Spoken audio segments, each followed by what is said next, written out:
Hello sir. Sir இந்தா வந்துட்டுருக்கேன் sir. இந்த ஒரு 10 மினிட்ஸில் வந்துடுவேன் சார். ஐயோ சார், இல்லை சார், வந்துட்டு தான் சார் இருக்கேன். இல்லை வந்துட்டுருக்கேன். ஒத்தா பேசாட்டு கம்பெனி விட்டு நின்றுலாம்னு தோணுது. ஓ, வீட்டை நான் தான் பார்த்துக்கணும்ல, போய் தான் ஆகணும். ஹலோ செல்லக்குட்டி, சாப்பிட்டியா? சரி சரி. உங்க அம்மா சாப்பிட்டாங்களா?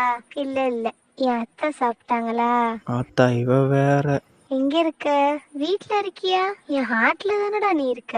அடியே கொஞ்ச நேரம் சும்மா தான் வாடி. ஏன்டி 1008 பிரச்சனைடி எனக்கு.